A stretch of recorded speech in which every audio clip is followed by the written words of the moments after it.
திருச்சிற்றம்பலம். நம பார்வதீபதையே. அரகர மகாதேவா. தென்னாடுடைய சிவனே போற்றி, எந்நாட்டவர்க்கும் இறைவா போற்றி போற்றி.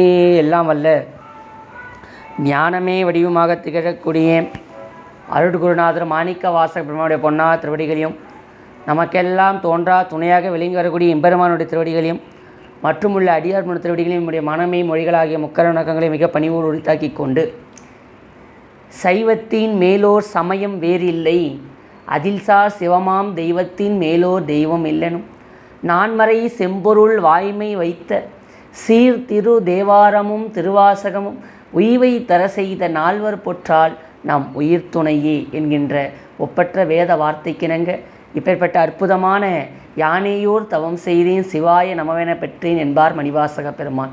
அப்பேற்பட்ட இச்சைவ சமயத்திலே நாமெல்லாம் அடியார்கள் பிறந்ததை எண்ணி முதற்கண்ணாக எம்பெருமானுடைய பொன்னார் திருவடி கமலங்களை நாம் நம்முடைய அன்பு கலந்த வழக்கங்களை உரித்தாக்கி கொண்டு, இப்பேற்பட்ட அற்புதமான ஒரு நல்ல நாளிலே இன்று அற்புதமான ஒரு நல்ல நாள் என்னென்னா, இன்றைக்கி சுதந்திர தின விழா என்று சொல்லக்கூடிய நம்மளுடைய விடுதலை பெற்ற விடுதலை தின விழா. அப்பேற்பட்ட அற்புதமான இந்த நாளிலே நாம் ஒரு முழுமையான சுதந்திரம் என்றால் என்ன என்ற தலைப்பிலே அடியன் பேச திருவருள் கூட்டியிருக்கின்றது. திருச்சிற்றம்பலம். முதலிலே நம் திருமுறைகள் ஓதுவோம் என்ற குழுவில் இருக்கக்கூடிய அடியார்கள் அனைவருக்கும் சுதந்திர நல்வாழ்த்துக்களையும் நம்முடைய சுதந்திர நல்வாழ்த்துக்களை குழுவின் சார்பாக அடியன் உரித்தாக்கிக் கொள்கின்றேன். அதாவது நம்ம சுதந்திரம் என்று சொல்கிறோம். இப்போ சுதந்திரம்னு சொன்னால் எது சுதந்திரம்? இப்போ நம்ம இன்றைக்கி நம்ம சுதந்திர விழா கொண்டாடுறோங்க. எதை வச்சு நம்ம சொல்கிறோன்னா, நம்ம என்ன ஆங்கிலேயர்கள் நம்ம ஆட்சி காலத்தில் நம்ம எல்லாம் அவங்கக்கிட்ட இது படிப்பட்டு பின்பு அவர்களும் நாட்டை பெற்றபடியால் இது சுதந்திர தின விழா என்று நம்ம இந்த நாளிலே நம்ம கொண்டாடுகின்றோம். அப்படி இருக்க நாம் முழுமையான சுதந்திரம் என்று சொன்னால் எது என்று சொன்னால், நம்ம முழுமையான சுதந்திரம் அடைந்தோமே என்று கேட்டால் இல்லை என்று அடியேன் சொல்வேன். அப்போ முழு சுதந்திரம் என்பது எதுன்னு சொன்னால், நம்மளுடைய சைவத்திலே அற்புதமாக குறிப்பிடுகிறார்கள். இப்படிப்பட்ட என்று நாம் உயிர், அதாவது நம்ம இன்று சுதந்திரம்னு கொண்டாடுறோம், ஆனால் இது முழு சுதந்திரமானு கேட்டால் இல்லை. எது சுதந்திரம் என்று சொன்னால், நம்மளுடைய ஜீவான்மாவாகிய நம்ம உயிர் இந்த உடலிலே கட்டுண்டு சிறைப்பட்டு இருக்கின்றது. இந்த சிறைப்பட்ட ஜீவான்மா என்று இறைவனை சென்று திருவடி அடைகின்றதோ அன்றுதான் இந்த உயிருக்கு எதுன்னு கேட்டிங்கன்னா அன்றைக்கி தாங்க முழு சுதந்திரம். அப்போ சுதந்திர தினம் வேணால் என்றைக்குன்னு சொன்னால், நம்ம இறைவனை நாள்தோறும் வழிபாடு செய்து இறைவனுடைய திருவடியை சென்று நாம் என்று அடைகின்றோமோ அன்றுதான் எது நமக்கு முழு சுதந்திரம். அதுதான் நம்மளுடைய முழு சுதந்திர தின விழா. ஏன் அடின்னு சொல்கிறேன்னு சொன்னால், நம்ம சைவ சித்தாந்தத்திலே அற்புதமாக குறிப்பிடுகிறார்கள். இப்படிப்பட்ட நம்ம இருக்கக்கூடிய நிலை என்ன? கட்டு நிலை. நம்ம உயிர் உடலோடு கூடி இருக்கக்கூடிய நிலை கட்டு நிலை என்று சொல்கிறார். அதனால்தான் இந்த உடலுக்கு பார்த்தோன்னா பாசமாம் பற்றறுத்து பசு என்று பெயர். உயிர்களுக்கு சைவ சித்தாந்தத்திலே பசு என்று குறிப்பிடுகிறார். பசு என்று சொன்னால் கட்டப்பட்டது. எதனோடு கட்டப்பட்டுள்ளது? பாசம் என்னும் கயிற்றால் கட்டப்பட்டுள்ளது. அப்போ அந்த பாசம் என்று சொன்னால் என்ன? அதுதான் ஆணவம் கண்மம் மாயை. அப்படி அற்புதமாக இதை பற்றி நாம் சிந்திக்க இருக்கின்றோம். அதால் முதற்கண்ணாக நம்ம எல்லாத்த பற்றியும் பேசுகிறோம். அந்த வீட்டில் என்ன நடக்குது, இந்த வீட்டில் என்ன நடக்குது, நம்ம அடுத்த ஃபோன் போடுறோம், அவங்க உங்கள் குடும்பத்தில் என்ன நடக்குதுங்க, எங்கள் குடும்பத்தில் என்னங்க நடக்குது, அடுத்தவங்களோட பிரச்சனையை சிந்திக்கிற நம்மளுடைய பிரச்சனையை எப்போ சிந்திக்க போகிறோம்? நம்ம ஜீவான்மாக்களாகிய நம் பிறவியிலே நாம் எப்பேற்பட்ட துயரங்களையெல்லாம் அனுபவிக்கின்றோம். இந்த துயரங்களை நாம் சிந்திக்கணுமா வேண்டாமா? முதல் நம்ம பிரச்சனையும் பெரிய பிரச்சனையாக இருக்குது. சரி, இன்று முதல் நம்ம கதையை தெரிஞ்சுப்போம். நம்ம அடுத்தவங்க கதைலாம் இருக்குதுங்க, நம்ம கதை என்ன? நம்ம உயிராகப்பட்டது, நம்ம உயிர் என்னென்ன அவத்தையெல்லாம் அனுபவிக்குது என்று நம்ம பார்ப்போம். அப்போது உயிர், அதாவது பொது இயல்பு உண்மை இயல்பு என்று பிரிக்கும் பொழுது காரண நிலை காரநிலை. காரண நிலையிலே உயிர்கள் 3 அவத்தைப்படுகிறதுங்க. அந்த காரண அவத்தை 3, காரிய அவத்தை 5. உயிர்களுக்கு அடின்னு சொல்ல நீங்கள் நல்லா இதை கருத்துண்டி புரிஞ்சுக்கணும். காரண அவத்தை என்று சொல்லும் பொழுது அது 3, காரிய அவத்தையில் வரும்போது 5 அவத்தைகளை உயிர் அனுபவிக்கின்றது. இப்போ நான் சொல்லும் போது உங்களுக்கு தெரியும், அப்போ நம்ம எங்கே முழு சுதந்திரம் பெற்றோமான்னு கேட்டால் இந்த வீடியோட முடிவில் உங்களுக்கு அது முழுமையான விளக்கம் நிச்சயமாக இறைவன் திருவருளால். ஏன்னா எனக்கு எவ்வளோ தவறுக்கோ அவள் தாங்க நம்ம சொல்ல முடியும். அதுபோல் உங்களுக்கு எந்த அளவுக்கு அது புரிதல் இருக்கோ அந்த அளவுக்கு தான் நம்மளால் புரிஞ்சு கொள்ள முடியும். இது நம்மளோட சிந்திக்கக்கூடிய ஒரு சிறிய ஒரு முறை தான் இது. நம்ம சிந்திப்போம். பாருங்கள், திருச்சிற்றம்பலம். அதாவது உயிர்கள் அனாதியிலே ஆணவமலை இருளிலே கட்டுண்டு இருக்கின்றது. அந்த டைமில் அறிவு புலப்படாதுங்க. அந்த நேரம் எந்த நேரம் இது சொல்ல எப்படி புரிஞ்சிங்க? அந்த நிலைக்கு கேவல நிலை அப்படின்னு பெயர். அந்த நிலைக்கு என்ன பெயர்? கேவல நிலை. அதிலே உயிர் என்று தன்னையே அறியாது, அது ஒரு இருள் சூழ்ந்த இடத்திலே அந்த கேவல நிலை என்று இருக்கும். அது உங்களுக்கு இன்னும் அதுக்கு ஒரு எக்ஸாம்பிள் சொல்கிறேன் பாருங்கள். இப்போ நம்ம சேரு எதனா இருக்குன்னு வச்சுங்க, ஒரு சேக்காடெல்லாம் பார்த்துருக்குறோம். அந்த சேக்காடை நம்ம குனிஞ்சு டார்ச் வச்சு பார்த்தீங்கன்னா நிறைய குட்டி குட்டியாக புழுக்கள்லாம் மேய்ஞ்சிக்கிட்டே இருக்கும், கொஞ்சம் கொஞ்சம் கொஞ்சம் இருக்கும். அதுபோல அந்த கேவல அவத்திலே எண்ணிராயிரம் உயிர்கள் உழன்று கொண்டு, அது என்னது? ஆணவ மலத்திலே.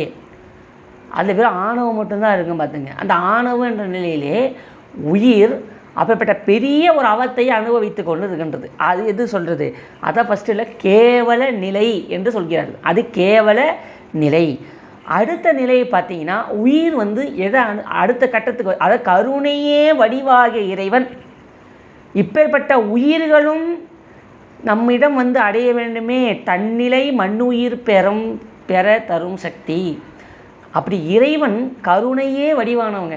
அப்படிப்பட்ட இறைவன் என்ன செய்கிறார் என்று சொன்னால், எப்படி ஒரு குளிர்கிறவனுக்கு ஒரு போர்வை எடுத்து கொடுப்பதும், பசிக்கிறவனுக்கு உணவு அளிப்பதும், அதுபோலே அப்படிப்பட்ட அறிவற்று கேவல நிலையில் உள்ள அந்த ஆன்மாக்களை இறைவன் இந்த உயிர்களும் இன்பத்தை அனுபவிக்க வேண்டாமா என்ற கருணையோடு சகல நிலையிலே அந்த உயிர்களை உட்படுத்துகின்றான். அது அடுத்த நிலை, கேவல நிலை.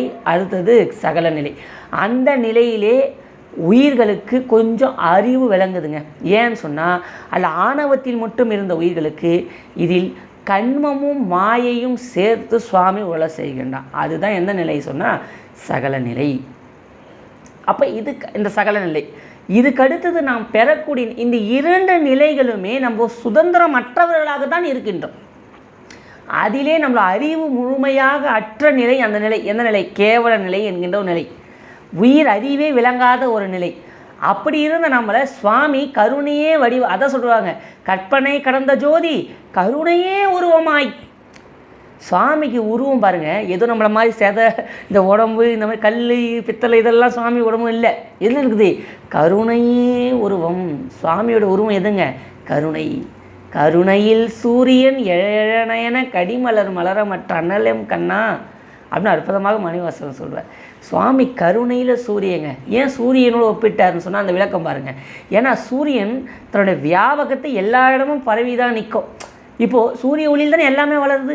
நம்மளுக்கு பயன் தரக்கூடிய ஒரு பழ வகையான செடிகளும் வளருது, நம்ம உபயோகப்படாத எருக்கஞ்செடிகளும் கள்ளிமுள் செடிகளும் விளையுது.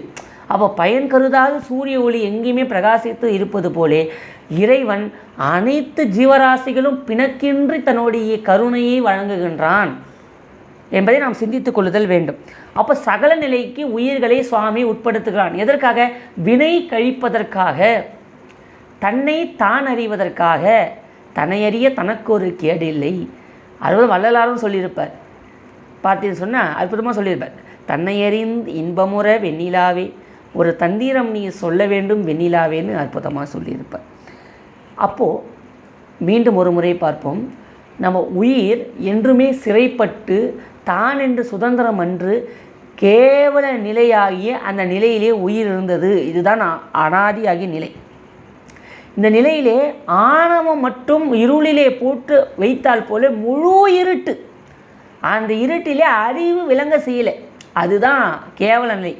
அப்படி கருணையே வடிவாக இறைவன் அவ்வுயிர்களும் இன்புற்று தன்னை போல் என்றும் ஆனந்தமாக இருக்க வேண்டும் என்பதை கருதி அவ்வுயிர்களை பிறவிச் சூழலிலே விடுகிறான். அது சகல நிலை அல்லது பெத்த நிலை என்று சொல்கிறார். அந்த நிலையிலே உயிர்களின் அறிவு சிற்றறிவாக சிலது புலப்படும். எப்படின்னு சொன்னால், முழு இருட்டில் இருக்கிறவங்ககிட்ட சின்னதாக ஒரு கிருஷ்ணால் விளக்கை காட்டினா எப்படிங்க இருக்கும்? அந்த விளக்கு ஒளி கொஞ்சம் பிரகாசத்தை காட்டுமா இல்லையா? அதுதான் அந்த அறிவு. அடுத்த நிலை இதுலேயும் கட்டு நிலை தாங்க. அதுலேயும் உயிர் முழு சுதந்திரமாக கேட்டால் இல்லை. ஏன்னா அப்பொழுதும் அதுக்கு ஆணவம் கண்மம் மாய் என்கின்ற முக்கட்டிலே இருக்கின்றது. அப்போ இந்த உடம்பிலே உயிர் இருக்கிறது. இந்த உடம்பு உயிருக்கு இந்த உடம்பு அந்நிய பொருள், செயற்கை. இந்த பொருள் இயற்கை இல்லை. ஏன்னா இந்த உடம்பு உயிருக்கு என்றுமே ஆனந்தம் தருதா? இல்லை. அப்போ இந்த உடம்புலே கட்டுண்டு இருக்கக்கூடிய உயிர் எப்படி சுதந்திரம் பெற்றதாக ஆக முடியும்? அப்போ இந்த உயிர் இன்னும் சுதந்திரம் அடையவில்லை. அப்போ இந்த உயிர் எப்போது சுதந்திரம் அடையுதுன்னு கேட்டிங்கன்னா, அடுத்த நிலையிலே சித்தாந்தத்தில் வைக்கிறார்கள். அதுதான் முக்தி நிலையாகிய இறைவனுடைய திருவடியிலே இரண்டர கலத்தல். அப்போ இறைவனுடைய திருவடியிலே சென்று அடைவது தான் உயிர்களுடைய லட்சியம். அப்போ உயிர்கள் பிறவி எடுத்ததற்கான காரணம் என்ன என்று சொன்னால், நம்முடைய தலைவனாகிய சிவபெருமானை வழிபாடு செய்து நாள்தோறும் சாயா அன்பினில் தழைப்பவருக்கு தாயே ஆகி அருளிய பெருமை என்பார் மணிவாசக பெருமான். அப்படி நாள்தோறும் இறைவனை வழிபாடு செய்து முட்டரா மலர் பறித்து பக்தியாய் இணைந்து பரவி வழிபாடு செய்ய செய்ய அப்படிப்பட்ட இறைவன் நமக்கு பரகதியை தந்து நம்மளை ஆண்டு கொள்வான். அப்படி இறைவனை எப்படிங்க வழிபாடு செய்யணும்? அன்பெனும் வலையுள் அகப்படுவோன் காண்க. அப்போ உயிர்கள் எப்படி முழு சுதந்திரம் பெற்றதாக ஆக முடியும்? இதனை இப்பொழுது நம் விளக்கங்களை பார்த்து இதை அற்புதமாக தாயுமான பெருமான் தன்னுடைய பாடலிலே இந்த உயிர்களாகிய இந்த உயிர்கள் படக்கூடிய இந்த அவத்தைகளை அற்புதமாக ஒரு செய்யுள் செய்கின்றார். அந்த பாடலை பார்ப்போமாக. காரிருள்ளிட்ட ஆணவ கருவறையுள் அறிவற்ற கண்ணிலா குழவியை போல் கிட்டும் கண்ணிலா குழவியை போல் கட்டுண்டிருந்த எம்மை வெளியில் விட்டு அல்லலாம் காப்பிட்டு மெய்யென்று பேசும் பாழும் பொய்யுடன் பழக்க விளைய அமுதம் ஊட்டி பெரிய புவனத்திடை போக்கும் வரவும் உருகின்ற பெரிய விளையாட்டமைத்திட்டே இட்ட தன் சுருதி மொழி தப்பில் நமனை விட்டு இடரு உருக்கி இடர் தீர்த்து இரவு பகலில்லாத பேரின்ப வீட்டினில் இசைந்து துயில் கொள்மின் என்று சீரிட்ட உலக அன்னை வடிவான என் தந்தையே சித்தாந்த முக்தி முதலே சிறகினி விளங்க வரும் தட்சிணாமூர்த்தையே சின்மயானந்த குருவே என்று அற்புதமாக இப்பாடலினை செய்கின்றார். இதில் பாருங்கள், முதல் வரியிலே சொல்கிறார் பாருங்கள். கார் இருள் இட்ட ஆணவ கருவறையுள் அறிவு அற்ற இந்நிலை தான் கேவல நிலை. சொன்னல அந்த கேவல நிலையில் பாருங்கள், இருள். எந்த இருள்? ஆணவம் என்கின்ற இருளுங்க. இது எப்படி புரிஞ்சுன்னா, ஆணவத்திற்கு சகசமலம்னு பேர். சகசமலம் அப்படின்னா உடன் தோன்றியது. எப்போது தோன்றுச்சு அதை சொல்ல முடியாது. நெல்லில் உமி போலே செம்பில் களிம்பு போலே உயிரோடு ஆணவ மலம் அனாதியே பற்றிற்று. உயிர் என்று உண்டோ அன்றிலிருந்து ஆணவ மலம் உயிரோடு இருக்குது. இதுதான் நம்மளுடைய சைவ சித்தாந்தம் தரக்கூடிய முடிந்த முடிவு. அதாவது உயிர் என்றோ அன்றே ஆணவம். நெல்லில் உமி போலே செம்பில் களிம்பு போலே உயிருடன் ஆணவ மலம் என்றும் கலந்து தான் உள்ளது. அதுதான் சொல்கிறார் பாருங்க. காரிருள் இட்ட அப்படிப்பட்ட காரிருள். கார் என்று சொன்னால் மேகம். அப்பட்ட கருமையான மேகமாகிய அந்த இருள், அதில் ஒரு இருள், அதில் இட்ட ஆணவ கருவறையுள் வைக்கிறார் பாருங்க. அந்த கருவறை சாதா இல்லைங்க, ஆணவ கருவறையுள். அந்த கருவறையுள் அறிவு அற்ற, அங்கே என்ன அறிவு விளங்காது. அந்த நிலை எது வேலை செய்யல? அறிவு அற்ற கண்ணிலா குழவியை போல் கட்டுண்டு. கண்ணிலா குழவி பாருங்கள், அது என்ன நிலைன்னா, அந்த நிலையில் இப்போது ஒரு குழந்தை இருக்குது. அந்த குழந்தை இரு கண்கள் நல்லா கயிறை நல்லா துணியை வச்சு நல்லா கட்டிட்டு அதில் இருந்தால் எப்படி இருக்கும், அந்த போல் இருந்தாலும் இது அந்த குழவினா குழந்தைன்னு பேருங்க. பாருங்க, கண்ணிலா குழவியை போல் கட்டுண்டு இருந்து. எந்த கட்டுங்க? ஆணவ மலை கட்டு. கட்டுண்டு இருந்த எம்மை வெளியில் விட்டு அல்லலாம் காப்பிட்டு. அப்போ பாருங்கள், அடுத்த நிலை சொல்கிறாரு, சகல நிலையை சொல்கிறாரு பாருங்கள். அப்போது கட்டுண்டு இருந்த எம்மை வெளியில் விட்டு அல்லலாம் காப்பிட்டு. இப்போ ஒரு கட்டு வைக்கிறாரு, அல்லலாம் காப்பிட்டு. அல்லல்னா துன்பம், இன்னொரு துன்பத்தை சாமி சேர்க்குறாருங்க. இதை ஏன் சேர்க்குறாருன்னு சொன்னால், இதெல்லாம் கருத்துன்றி புரிஞ்சிங்க. ஆணவ மலம் என்பது ஒரு கட்டு. அந்த ஆணவ மலம் என்கின்ற கட்டை நீக்குவதற்காக இறைவன் மேலும் இரு கட்டுகளை உயிர்களுக்கு இடுகிறான். அக்கட்டு எதற்காக எடுக்கிறான் என்று சொன்னால் அவன் கருணையினாலே அதை செய்கின்றான். ஆணவம் என்பது ஒரு கட்டு. அந்த ஆணவமல கட்டை நீப்பதற்காக மேலும் 2 கட்டுகளை போடுகிறான். அந்த கட்டுக்கு பெயர் ஒன்று கண்மம், ஒன்று மாயை. அதுதான் சொல்கிறாரு பாருங்க. கட்டுண்டு இருந்த எம்மை வெளியில் விட்டு அல்லலாம் காப்பிட்டு, அதுக்கப்புறம் 2 கட்டு எடுக்கிறார். அது அல்லல், அதுவும் துன்பம் தான். இதை ஏன் விடுகிறாருன்னு நான் இறுதியில் சொல்கிறேன், கவனிச்சிட்டு வாங்க. அப்போ அல்லலாம் காப்பிட்டு மெய்யென்று பேசும் பாழும் பொய்யுடல். இந்த உடம்பு பாருங்கள், நம்ம மெய்ன்னு சொல்கிறோம். இந்த உடம்பு என்னது? மெய் உடம்பு. அப்போ இந்த மெய் உடம்பாகிய இதற்கு மெய், அதை விட பொய்யுடல், அது சொல்கிற மெய்யென்று பேசும் பாழும் பொய்யுடல். அப்போ இந்த உடல் நம்ம நினச்சிருங்க பாருங்கள், மெய் நினச்சிக்கிறோம். அப்போ மெய் என்று பேசும் பாழும் பொய்யுடல் பழக்க விலை.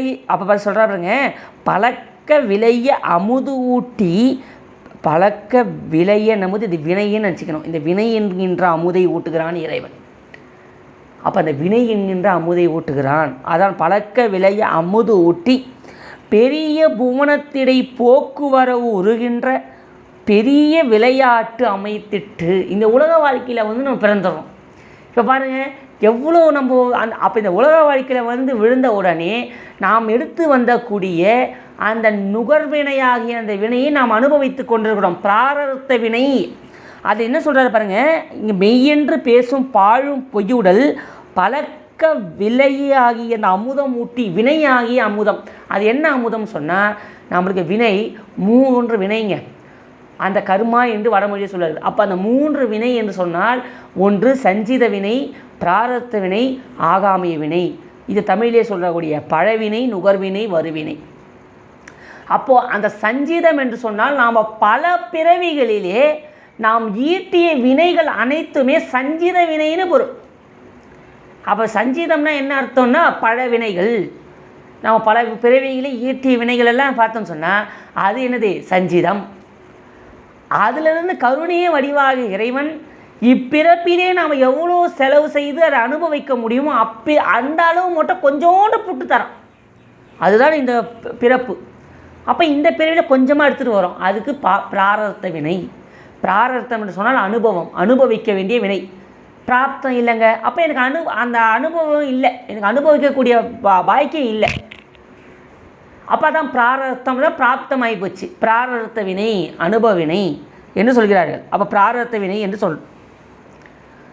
அதுக்கு அடுத்தது பார்த்தோன்னு சொன்னால், நம்ம இப்பிறவிலே பிறந்து நம்ம அந்த வினையை கழிப்பதற்காக பிறந்த நாம் இவ்வுடலே மெய் என்று நம்பி இந்த உடலிலேயே நாம் என்ன செய்யறோம் பாருங்க. அதன் அற்புதமாக நம் ஆன்மீக சொல்வார், பொய்யெல்லாம் மெய் என்று புனர்முலையார் போகத்தே மையலுற கடவேனை மாலாமே காத்தருளி தையலிடம் கொண்ட பிரான் தன்கழலே சேரும் வண்ணம் அன்னம் எனக்கு அருளியவாறு ஆர் பெறுவார் அச்சோமே என்று குறிப்பிடுகிறார். அதோட வெந்து விழும் உடல் பிறவி மெய்யென்று வினை பெருக்கி, அதான் வெந்து விழும் உடல் பிறவி மெய்யென்று வினை பெருக்கி கொந்து குழல் கோல்வளையார் குவிமுலை மேல் வீழ்வேனை பந்த மறு தெனையாண்டிட்டு என்னையும் தன் பரிசு மர துரிசு மறுத்து அந்தமென கருளியவார் ஆர் பெறுவார் அச்சோவே என்று குறிப்பிடுகிறார். அப்போ இந்த பிறவியே நம்மளுக்கு வினை. அப்போ இந்த பிறவி எடுத்த நாம் எதற்காக பிறந்துக்கிறோம் சொன்னால், நம்ம எடுத்து வந்தக்கூடிய வினையை கழித்து இறைவனுடைய திருவடியை சென்று அடைவதற்காகத்தான் இப்பிறப்பே தவிர, ஆனால் இப்பிறவி எடுத்த நாம் இதுவே மெய் என்று நம்பி நான் தான் ஆண் என்றும் பெண் உடலித்தவர்கள் பெண் என்றும் இதுவே நம் உண்மை பொருள் என்று சொல்லி இதில் அந்த பொருளை ஈட்ட வேண்டும் இந்த பொருளை ஈட்ட வேண்டும் என்று சொல்லக்கூடிய காம குரோத லோப மோக மதம் ஆச்சரியத்தில் நாம் ஈடுபாடு செய்து இப்பிறப்பே உண்மை என்று நினைத்து நாம் பல வினைகளை ஈட்டுகிறோம். இவ்வினை மறுபடியும் சென்று அடைகிறது. அதுதான் எதுன்னு சொன்னால் ஆகாமிய கர்மா. வினையை கழிக்க வந்த நாம் மேலும் பல வினைகளை ஈட்டிக் கொள்கின்றோம். அப்படி வினைகளை கழிக்க பிறவி எடுத்து மீண்டும் வினைகளை ஈட்டி இவ்வினைக்கு மறுபடியும் பிறப்பெடுத்து அப்படி இறப்பு பிறப்பு இறப்பு பிறப்பிற்கு உட்படுவது தான் இப்பேற்பட்ட மனித வாழ்க்கை. அப்படிப்பட்ட கட்டுண்டு வினையிலே கிடந்த நாம் ஏது சுதந்திரம் பெற்றவர்கள்? உயிர்கள் எப்படி சுதந்திரம் பெற்றதாகும்? அப்போ உயிர் முழு சுதந்திரமற்றது ஆகிறது. அதை நல்லா புரிஞ்சுங்க. அப்புறம் பழக்க விளைய அமுது ஊட்டி பெரிய புவனத்திடை போக்குவரவு உருகின்ற, அதான் போக்கும் வரவும் புணர்வும் இல்லா புண்ணியனை வழிபாடு செய்தால் நம்மளுக்கு ஏன் போக்கு வர வரப்போகுது? சிவபுராணம் அற்புதமாக சொல்லுதில்ல, போக்கும் வரவும் புணர்வும் இல்லா புண்ணியனே காக்கும் என் காவலன். நல்லா புரிஞ்சுங்க. நம்மளை காப்பாற்றுற காவலன் யார்? சிவபெருமான். அவன் தாங்க நம்மளுக்கு காவலனே. நம்ம ஏதோ நம்ம இப்போ போலீஸ்கிட்ட இல்லாமல் போகணும். நம்மளுக்கு காவலன் யார்? இறைவன். போலீஸ்லாம் கூப்பிட்டா கூட நம்ம ஃபோன் பண்ண அரை ஹவர் 1 ஹவர் ஆகுது. இறைவன் எங்கே? இறைவன் எல்லா இடமும் நீக்கமான பார்க்கும் இடமெங்கும் நீக்கமான நிறைந்த பராபரமே என்று சொல்கிறார் தாய்மன பெறும். அப்படி இறைவன் இல்லாத இடம் இருக்குதா? அவன் இல்லாத இடமே இல்லை என்பதை நாம் மனித புரிந்து கொள்ளணும். அதை சொல்கிறாங்க, போக்கும் வரவும் உருகின்ற பெரிய விளையாட்டு அமைத்திட்டு. இங்கே பெரிய விளையாட்டு செய்கிறார். அதான் இந்த திருவாசகத்திலே வரும் பாருங்க. திருவாசகம் வேறு, திருவாசகத்தை போல் ஒரு நூல். அவன் அதான் சொல்லுவார் அற்புதமாக. அந்த திருவாசகத்திலே சொல்லுவார், அதாவது கூத்தாட்டு வானாகி நின்றாயே என் சொல்லி வாழ்த்துவனே, வானாகி மண்ணாகி வலியாய் ஒலியாகி ஊனாய் உயிராய் உண்மையுமாய் இன்மையுமாய் கோனாகி யான் எனதென்று அவரவரை கூத்தாட்டு. கூத்தாட்டு தான் இந்த விளையாட்டு. கூத்தாட்டி வானாகி நின்றாய் என் சொல்லி வாழ்த்து சொல்கிறார். பெரிய விளையாட்டு ஒன்று அமைத்திட்டு இட்ட தன் சுருதி மொழி தப்பில் நமனை விட்டு. அப்படிப்பட்ட நமனையும் அனுப்புகிறார் சுவாமி. அதை சுருதி மொழி தப்பில் நமனை விட்டு இடருற உருக்கி இடர் தீர்த்து. அதை உருக்கி இடரை தீர்க்கிறாரா சுவாமி. இடர் தீர்த்து இரவு பகல் இல்லாத பேரின்ப வீட்டினில் அதை இரவு பகல் இல்லாத, அதான் சொல்வார் மாணிக்கவாசகர் அற்புதமான திருவா சொல்வார் பாருங்க. அதாவது சுவாமியினை ஆட்கொண்டான். அதை அதை பகலாவதும் அறியேன் இரவாவதும் அறியேன். அதாவது மனவாசகம் கடந்த மத்தோன் மற்ற நாய்க்கின்னு அதை சொல்வார். அதான் சொல்வார் அற்புதமான பதிகம் ஒன்று வரும். பகலென்பதறியேன் இரவென்பதறியேன் மனவாசகம் கடந்தான் என்னை மத்தோன் மற்ற நாய்க்கி. அப்படிப்பட்ட அற்புதமான திருவாசகத்திலே சொல்லாத வாக்கியம் உண்டா? அப்போ அதை நல்லா சிந்தித்து கேளுங்க சிவனைய செல்வர்களே. அப்பேற்பட்ட பாருங்க, இரவு பகல் இல்லாத பேரின்ப வீடு அந்த வீடு. அப்படி என்றும் பேரானந்த பெருவெளியாகிய அதுதான் எந்த நிலை? நான் சொன்ன அந்த 3வது நிலையாகிய முக்தி நிலை. அப்பேற்பட்ட அந்த ஏன்னா இதோடு முடிச்சுக்கிறாரு பாருங்கள். விட்ட தன் சுருதி மொழி தப்பில் நமனை விட்டு இத்தோடு முடிஞ்சிருது. இது என்னது? அந்த சகல நிலை. இதில் உயிர் பிறந்து வருது. ஆனால் இடரூற உருக்கி இடர் தீர்த்து. அப்பேற்பட்ட இதெல்லாம் கடந்து இடரை தீர்த்து வண்ணம் இரவு பகல் இல்லாத பேரின்ப வீடு தான் எது? முக்தி என்கின்ற வீடு. வீட வேண்டும் நான் போற்றி நின்னையே வீடு தந்து நின் அருளு போற்றி நின் மெய்யனே என்பார் மணிவாசக பெருமான். அப்பட்ட வீடு எதுங்க?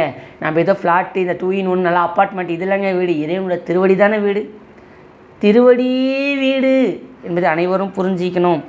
அப்போ பாருங்கள் சீரிட்ட அப்போ பாருங்கள் இசைந்து துயில் கொன்மீன் என்று சீரிட்ட உலக அன்னை வடிவான என் தந்தையே சித்தாந்த முக்தி முதலே சிறகிரி விளங்க வரும் தட்சிணாமூர்த்தையே சின்மயானந்த குருவே. அப்பேற்பட்ட குருவாக எனக்கு அருளக்கூடிய பெருமானே என்று அப்பெருமானை அற்புதமாக சொல்கின்றார் நமது தாயுமான பெருமான். அப்பொழுது இதிலிருந்து நம்ம என்ன தெரிஞ்சுக்கணும்னு சொன்னால், அப்போது இறைவன் இந்த உயிர்கள் இறைவனை சென்று அடைவதற்காக இறைவன் கருணையே வடிவாகிய இறைவன் எவ்வளவு இந்த உயிர்களுக்கு இறங்கி வந்து ஆணவம் என்கின்ற நிலையாகி அந்த கேவல நிலையில் இருந்த உயிரை சகல நிலையிலே உழச் செய்து உழுதுகிறவனுக்கு சட்டை கொடுப்பது போலே இங்கே உடலை கொடுத்து தனுகரண புவனபோகத்தை இறைவன் அளிக்கின்றான். அதுவே சகல நிலை. இந்நிலையிலே பிறந்த நாம் இறைவனை மறந்து அவனோட திருவடியை மறந்து நாம் இவ்வாழ்க்கையை உண்மை என்று நினைத்து இறைவனுடைய திருவடி நிலை குருவையும் மறந்து நாம் வாழக்கூடிய நிலையின் சகநிலை. இதிலே நாம் பல வினைகளை ஈட்டுகிறோம். இந்த வினையினூடாக வருவது மீண்டும் பிறவி சுழற்சி.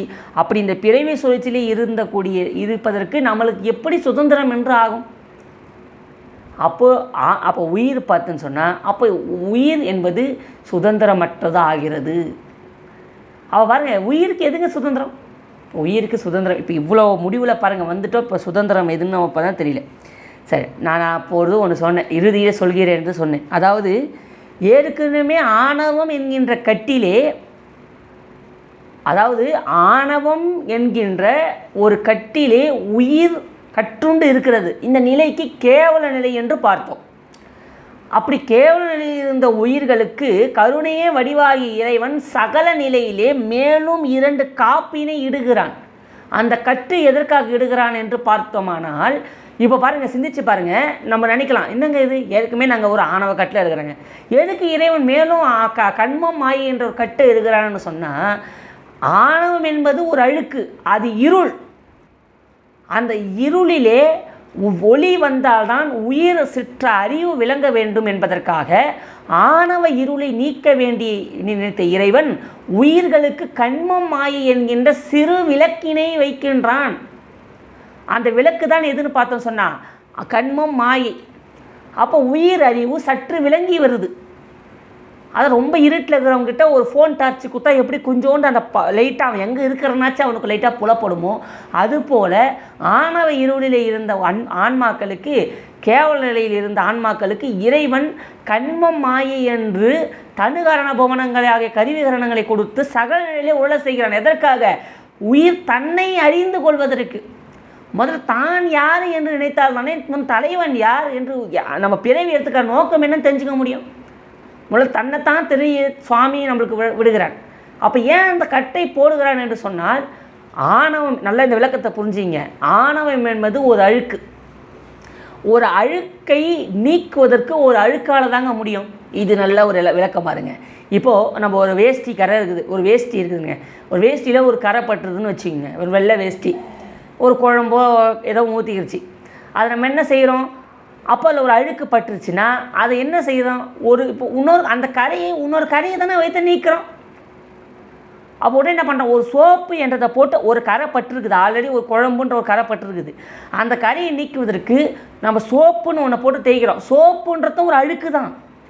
அந்த அழுக்கு இந்த அழுக்கை நீக்குவது போலே ஆணவ மலம் என்கின்ற அழுக்கை நீக்குவதற்கு கண்மம் மாயை என்கின்ற ஒரு அழுக்கினை சுவாமி வைக்கின்றான், அதை கூட்டி வைக்கின்றான்.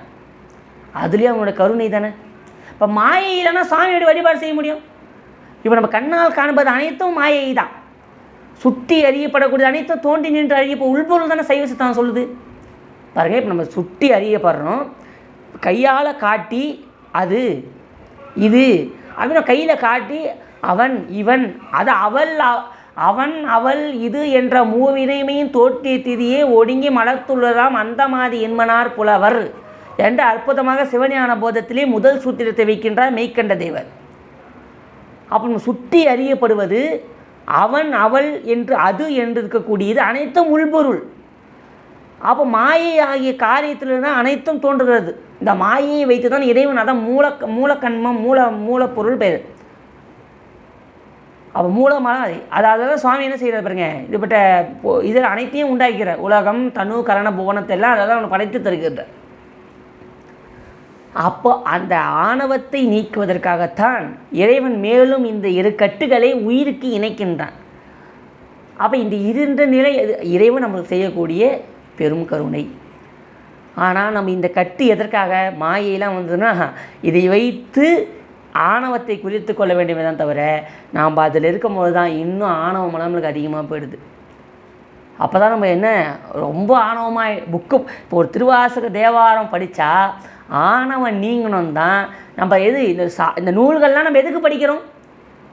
நூல்கள் படிப்பதற்கான காரணம் கற்றதனால் ஆய பயனென்கோள் வாழறிவன் நற்றால் தொழாறு. நூல் படிப்பதற்கான காரணம் நம்மளுக்கு உள்ளிருக்கக்கூடிய அஞ்ஞானத்தை போக்கிக் கொள்ள வேண்டதுக்கான தவிர, மேலும் நான் பல நூல்களை கற்றேன் என்ற ஆணவ மலத்தை பெருக்கிக் கொள்வதற்காக அல்ல. ஆனால் பல நூல்களை படிக்கக்கூடிய நாம் நம்ம என்ன செய்கிறோம், நான் இந்த நூலை படித்தேங்க, திருவாசகம் ஃபுல்லாக படிச்சுட்டேன், நான் நல்லா பாடுவேன், சைவ சித்தாந்தம் தெரியும், திருவள்ளுவர் பெயர் தெரியும், உண்மை விளக்கம் தெரியும்னு மேலும் பல ஆணவத்தை வளர்த்து கொள்கின்றோம். நல்லா அடியார்களே நல்லா சிந்தித்து புரிஞ்சுக்கணும். அதாவது இந்த நூல்கள்லாம் நம்மளுக்கு பயன் என்னென்னா இருக்கக்கூடிய ஆணவ மலத்தை நீக்குவதற்காக ஒழிய அத்தோடு இந்த நூல்கள் பயன் முடிஞ்சு போச்சு. தத்துவங்கள் கடப்பதற்கு தானே ஒழிய தத்துவங்களை மனப்பாடம் செய்து நான் புரிந்தவன் என்று தெரிவதற்காக நூல்கள் இல்லை. நான் மனப்பாடமாக உண்மை விளக்க சொல்கிறேங்க, நான் மனக்காலமாக செவ்வாய் நான் போதும் சொல்கிறேன், திருவாசகம் முழுமையாக மனப்பாடமாக பாடுறேன், எந்த பயன் இருக்குது? அந்த நூலெல்லாம் சொல்லக்கூடிய விஷயங்களை உணர்ந்து ஓதி புரிந்து தெரிந்தது தான். கேட்டு அதில் தெளிந்து அதை கேட்டு அதை சிந்தனை செய்து தெளிந்து நெட்டை கூடுதல் வேண்டும். இதுதானே ஞானம் வருவதற்கான பெரிய வழி. கேட்டல் மாத்திரம் இருக்கக்கூடாது. இப்போ அடியார்கள் இதெல்லாம் கேட்குறீங்க என்று சொன்னால் இது இறைவன் திருவள்ளுவர் பாருங்கள், நீங்கள் எவ்வளோ சைவ சித்தாந்த கருத்தை சிந்திக்க நம்ம திருவள்ளுவர் கூட்டியிருக்கின்றது. அற்புதமான இன்றைக்கி ஒரு நல்ல நாள் இல்லையே. அப்போ சிந்திக்கணும் நீங்கள். அப்போ கட்டுண்டு நம்ம இருக்கிறோம், அப்போ நம்ம பிறவி எடுத்துக்கான காரணம் என்ன அப்படின்னு அடியார்கள் புரிஞ்சிக்கணும். அப்போ நம்ம பிறவி எடுத்ததுக்கான காரணம் இறைவனை சென்று அடைவதனை ஒழிய வேறு ஒரு காரணம். அப்போ ஆணவம் என்பது எது? அப்போ உயிரை மறைக்கக்கூடியது ஆணவம். அதை நீங்கள் வேண்டும் தான் நூலெலாம் படிக்கும். இந்த நூலை படிச்சுட்டு நான் அந்த நூலை படித்தவன்னு சொன்னால் அப்போ எப்படி ஆணவம் நீங்குச்சுனாவும்? அப்போ நூலோட வேலைலாம் இது அதை புரிந்த மட்டில் எல்லாம் முடிஞ்சு போச்சு. இப்பொழுது இறுதி இதுக்கு வந்துட்டோம். இப்போ நம்மளுடைய அப்போ பாருங்கள், நம்ம இவ்வளோ நேரம் என்ன சிந்திச்சோன்னு பார்த்து நம்ம இதில் ஒரு கருப்பொருளாக பார்ப்போம். நம்ம உயிர் முழு சுதந்திரமற்று இருக்கின்றது. ஏனென்று சொன்னால் இந்த உடம்பிலே உயிர் கட்டுண்டு இருக்கின்றது. கருவி கரணங்களாகிய இந்த உடல் உயிருக்கு சுதந்திரம் இல்லைங்க. அப்போ இந்த உடம்பை வைத்து இறைவனை சென்று அடைவதற்கான ஒரு கருவி தான் இந்த உடம்பு. இந்த உடம்பை வைத்து தான் இறைவனை சென்று அடைந்து கொள்ள வேண்டும். அப்போ இந்த உடம்பை பெற்ற நாம் இந்த உடம்பே நாம் என்று நினைத்து இதிலே பல வினைகளை ஈட்டிக்கொண்டு இருக்கின்றோம். ஆனால் இந்த உயிருக்கு இந்த உடம்பு என்னங்க சுதந்திரம் இல்லை. அப்போ சுதந்திரமற்ற ஒரு நிலையிலே நம்ம ஜீவான்மாக்கள் இருக்கின்றது. அப்போ நாம் சுதந்திரம் அடைந்தோம் என்று சொன்னால் என்று இறைவனுடைய திருவடியை சென்று அடைகின்றோமோ அன்றுதான் உயிர் முழு சுதந்திரம் அடைந்தது என்பதை சொல்லி அற்புதமான அடியார் பெருமக்கள் அனைவருக்கும் இந்த சுதந்திர தின விழாவை வாழ்த்துக்களையும் நம்மளுடைய இறைவனுடைய திருவடியினுடைய விண்ணப்பத்தில் வைத்து அப்பேற்பட்ட மேலும் மேலும் அடியார்கள் அனைவரும் இன்னும் வாழ்வில் எல்லா வளங்களும் எல்லாரும் பெற வேண்டும் என்று சொல்லி சுதந்திர தின வாழ்த்துக்களை நாம் உரித்தாக்கி கொண்டு மேலும் நிறைய விஷயங்களை நாம் குழுவிலே சிந்திக்க இருக்கின்றோம். தொடர்ந்து நம்முடைய குழுவிற்கு நல்ல ஒரு ஆதரவு அளிக்குமாறு கேட்டுக்கொள்கின்றோம். திருச்சிற்றம்பலம்.